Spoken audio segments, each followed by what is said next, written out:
ಸ್ನೇಹಿತರೆ ನಮಸ್ತೆ. ನಾಡು ನುಡಿ ಯೂಟ್ಯೂಬ್ ಚಾನಲ್ಗೆ ನಿಮಗೆಲ್ಲ ಸ್ವಾಗತ. ಸ್ನೇಹಿತರೆ, ಅಪ್ಪನ ಆಸ್ತಿಗೆ ಸಂಬಂಧಪಟ್ಟಂತೆ ಈಗ ಸುಪ್ರೀಂ ಕೋರ್ಟ್ ಬಹುದೊಡ್ಡ ಆದೇಶವನ್ನು ಹೊರಡಿಸಿದೆ. ಇನ್ನು ಮುಂದೆ ಮಕ್ಕಳಾದವರು ಅಪ್ಪನ ಈ ಆಸ್ತಿಯಲ್ಲಿ ಯಾವುದೇ ರೀತಿಯ ಪಾಲು ಪಡೆದುಕೊಳ್ಳಲು ಸಾಧ್ಯವಿಲ್ಲ. ಅಪ್ಪನ ಆಸ್ತಿಯ ಪಾಲಿಗೆ ಸಂಬಂಧಪಟ್ಟಂತೆ ಈಗ ಸುಪ್ರೀಂ ಕೋರ್ಟ್ ದೇಶಾದ್ಯಂತ ಹೊಸ ನಿಯಮವನ್ನು ಜಾರಿಗೆ ತಂದಿದೆ.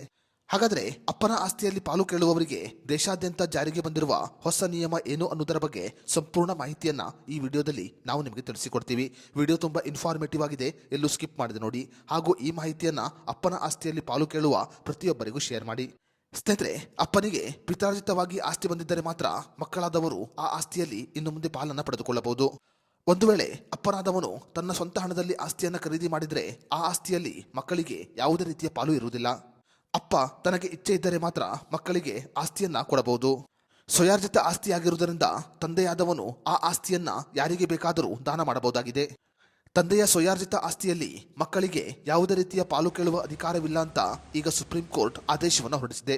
ತಂದೆಯಾದವನು ತನಗೆ ಇಷ್ಟವಿದ್ದರೆ ಮಾತ್ರ ತನ್ನ ಆಸ್ತಿಯಲ್ಲಿ ಮಕ್ಕಳಿಗೆ ಪಾಲು ಕೊಡಬಹುದಾಗಿದೆ. ಇಲ್ಲವಾದರೆ ವಿಲ್ ಬರೆಯುವುದರ ಮೂಲಕ ತನ್ನ ಆಸ್ತಿಯನ್ನ ಯಾರಿಗೆ ಬೇಕಾದರೂ ದಾನ ಮಾಡುವ ಅಧಿಕಾರವನ್ನ ತಂದೆಯಾದವನು ಪಡೆದುಕೊಂಡಿರುತ್ತಾನೆ.